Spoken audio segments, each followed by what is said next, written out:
All right, Paul Serra is in for Kang this week. Doug is out. I thought, why not? Let's still do it. Let's roll with the football questions. It's a fun bit. We do it every week, every Thursday, coming up here at 10:30, and we're a little bit behind schedule here, but we're going to get it going. Paul? All right, so the first question. The NFC North has become the toughest division in football with the Lions, Vikings, Packers combined a 37-8 record. In 3 years, what will the division look like, and will it still be the class of the NFL? I'm going to answer the second part first. Yes, I still think it's going to be the class of the NFL. I don't think the Lions are going away anytime soon. Obviously, they've locked up their key players to long-term contracts. They'll get it done with Aiden Hutchinson as well in the next year. And I think that they've just done a great job with drafting and constantly rebuilding what they've got and building up what they've got. They haven't even started rebuilding. They've just built it up. And they'll have the chance to add more depth, which turns into starting qualities. We saw with Christian Mahogany getting his first start last week. He looked pretty good, and he's a guy they drafted this past season. So they think that he could be an answer in the next year for what will cause them some difficulty at guard, with both guards probably going real soon. And they've drafted some other offensive linemen, Giovanni Manu, that they think can step in. And those are inexpensive pieces that you need to be good and be starters while you're paying all these other guys. As far as the other part of the question, the way I look at it, I think Chicago's going to surpass Minnesota. People who listen to the show know that I am very bullish on the Bears. I think the Bears have an excellent roster. They just have been horribly coached and horribly mismanaged. I think they got too many really good players to not be there. They still got some good draft choices coming up, and I think they're going to add to that team. They've got also the opening for head coach right now, which could really put them over the top. I'm not sold on Minnesota. That's the thing. I am sold on Green Bay. It's another young team, youngest team in the NFL. They're very good. Minnesota, I do not like Sam Darnold. I think what he's done this year has been fantastic. Great story for him, and he'll probably earn a contract with somebody else and fall back to being Sam Darnold. But Minnesota's got so many offensive weapons, it feels like anybody can step in there and do well. But they're going to trust it to J.J. McCarthy, who I just don't buy either, because J.J. really didn't do anything in college. When he was at University of Michigan, he wasn't throwing the ball all over the place. I don't know if he can do that in the NFL. I'm very skeptical on Minnesota, but very bullish on the Bears. Yeah, I'm with you on that. I do think the Minnesota, of all the teams, I feel like will fall off the most, just because I don't know what they're going to do at quarterback over the next 3 years. Is McCarthy the guy? Are they going to re-sign Darnold and just have McCarthy sit for a while? I don't really know what's going to happen there. I do think the Bears will come up, but like you said, the Lions and Packers are built to last. The way they Holmes drafts, the way Green Bay always seems to find new players and just plug and play guys every year. So I do feel like they're at least those two teams for sure will be the cream of the crop 3 years from now. So Josh Allen of the Bills is having a heck of a season thus far and is clearly the media favorite to win league MVP. The last week or so, Saquon Barkley has emerged as a possible contender as well. Why has the media backed off Lamar Jackson as the MVP? His numbers are through the roof good and markedly better than Allen's. I'm not really sure why they have. I mean, and then they have the game like you had last night. And, Lamar now has, you want eye-popping totals? How's this? 39 touchdown passes to 4 interceptions. Now, last weekend, some vlogger out there was touting the praise of Josh Allen and also of Justin Herbert, of all people, while dogging Lamar Jackson. He said, quote, Lamar is just a runner. Now, did Lamar Jackson set the single-season NFL record for rushing yards for a quarterback? Yep. He's got over 850 yards or whatever it is. That's great. But I said 39 touchdown passes. 39. Josh Allen has had a hell of a season, and he's got himself 26 touchdown passes, but he's thrown less touchdowns by a lot, more interceptions. What Josh Allen has going for him, and this is probably why, and they're going to look at, the regular season record. They've got a better record on the regular season than Baltimore, not by much, but last I checked, neither guy plays both ways. So it's the league MVP for the regular season, and therein lies the other part of Lamar Jackson's conundrum, is that he doesn't have postseason success. And I think media members, they'll hold a bias because of that, And I also think that they think, well, he's got Derrick Henry in the backfield too, so too many weapons. I don't get it. I think it should be Lamar Jackson all day long for the MVP discussion. I think he's earned it. Well, I think what holds him back, I think, is the postseason stuff, because at some point, if you got to keep reminding everyone that it is a regular season award, you almost are admitting that he shouldn't be the MVP, because how valuable really is he if he doesn't take his team anywhere in the postseason? I do think that kind of costs him somewhat in the argument. Oh, I definitely think it cost him. I think something else that cost him low-key, way under the radar, was that I think he rubbed people the wrong way when he went out and negotiated his own deal. I don't know why that would rub people the wrong way, but I think it does. I remember he caught some backlash from media members like, what are you doing here? You don't put that in your own hands. You want to let somebody else do that so that you can stay out of the negotiations. But he negotiated himself a contract, pretty good contract, and he's happy. It's been reported that the Bears plan to interview Lions OC Ben Johnson. Nobody here wants this to happen, but let's assume for a moment that he does leave to take the coaching job in the offseason. Are the Bears the best option for him? I thought this was going to be tougher for me than really what it ended up being. I started looking at the teams that are going to have head coaching openings or teams that might have head coaching openings. We know the Bears do. And again, from question one, I'm bullish on the Bears because of what they have individually with players. I think it is the best option for him.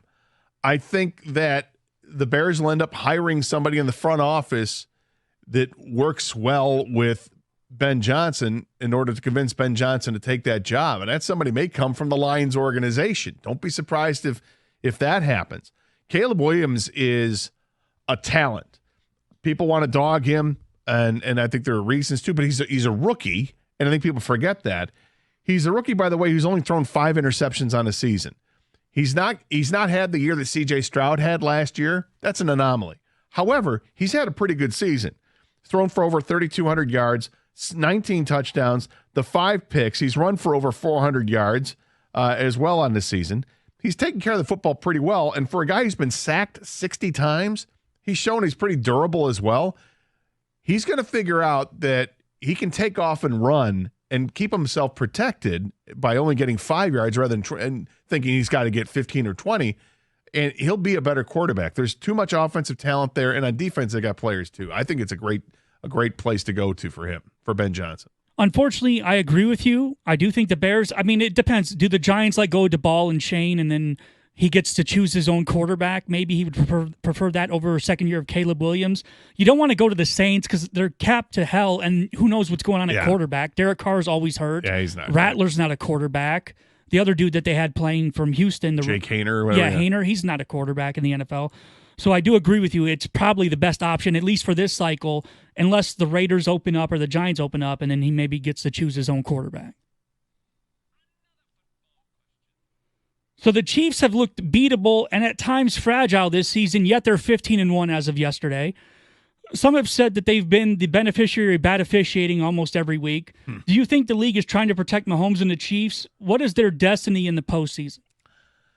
I don't think the NFL is trying to protect Mahomes and the Chiefs, although there is video evidence that would suggest otherwise. Week in and week out, there's always plays that people complain about, and it has become funny meme territory when you go on Twitter and you see the videos put together of the officials that just blatantly love the Chiefs and Mahomes, or the Chris Collinsworth stuff that goes on with Mahomes. And I say that, but that's only my 51. When we talk about the show, what's your 51, where you, in terms of percentages, my 51 says I don't buy the conspiracy theory, but there's a good percentage of me that does.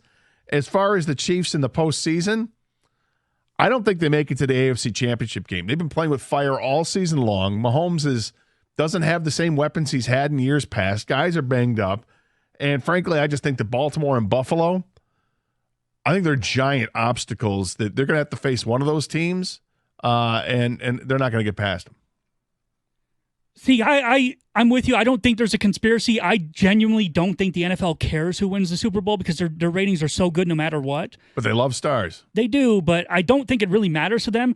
And I kind of feel like the Chiefs are going to win a very unenthusiastic 27-23 Super Bowl, where you're just like, how are they winning the Super Bowl? The Chiefs are going to win again, huh? Yeah, I just think they're going to, because Patrick Mahomes is is the best quarterback ever, man. It's just pretty great. He's just so good. It's kind of unfair because I do feel like the Eagles had a better team than the Chiefs, and I think the 49ers had a better team than the Chiefs, and it didn't matter. Although I would like to see the Lions play the Chiefs in the Super Bowl because I think that'd be interesting. I'd definitely love to see the Lions play the Chiefs in the Super Bowl. Said everybody in Detroit.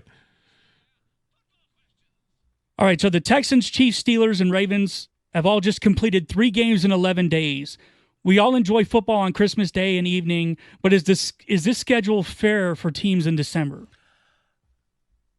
I don't think it is. I think it's too late in the year to do something like this. Of course, there's advantages and disadvantages to having that many games clustered together.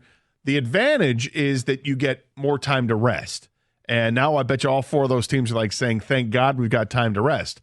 But at this point in this season, the disadvantages to me far outweigh the advantages. And the major disadvantages are that's too many games in a short amount of time. You're risking yourself to giant injuries, particularly when you're getting this close to the end of the season. I mean, there's 1 game left for these teams. So with the 1 game left in the season, if you suffered an injury, and I haven't looked at the injury report from what happened with the games yesterday, or for that matter, for the last couple of weeks, but it's just it's a percentage game you're playing that it's not in your favor. Guys get hurt all the time, and with the frequency of games, obviously that percentage goes up and the odds go up. I think this late in the year, it's ridiculous to have that many games in that short of time. I agree with you on that. All right, last one real quick. Sam Darnold has had one heck of a comeback season in Minnesota, and he wasn't even likely to start. It was supposed to be J.J. McCarthy had he not gotten hurt. Which quarterback who has been or nearly has been written off will be next year's Sam Darnold? I say this, and I'm kind of looking over my shoulder because I'm sheepish about this. Trevor Lawrence can't be this bad, right? I mean, we saw him in college at Clemson. He was unbelievable. As a freshman, we all said, wow, this guy could enter the NFL right now and be the number 1 pick as a 19-year-old. Obviously, he played there 3 years because he had to. But this guy has been mung for most of his career. His quarterback rating year to year, his rookie season, 71.9. Then it jumped up to 95.2. Everybody thought, all right, here we go. This is the kind of guy we thought, and good trajectory. Then it dropped to 88.5, and this year it's 85.2. Trevor Lawrence has only thrown, now he's done for the season here, but he threw 11 touchdown passes in only 10 games. That's terrible. That's a terrible ratio with 7 interceptions. But he can't be this bad. He's a prototypical quarterback. Yeah, I mean, he was really, really bad, and he started getting bad last year, too. He had a really good campaign a couple years ago, and then last year he wasn't very good, and then this year he started off even worse. I mean, is there any saving Bryce Young? I think there is. I like Bryce Young, but I feel like he's limited because he's diminutive in stature, and I still think Kyler Murray is limited. I think Kyler Murray may have hit his ceiling, so I don't know, but for me, it's Trevor Lawrence. I like the idea of Bryce Young. I love Bryce Young as a player, but I just don't know if he's that good. He's fun to watch. There you have it, the Wide 9 Omaha Around the League Blitz thingy on 97.1 The Ticket.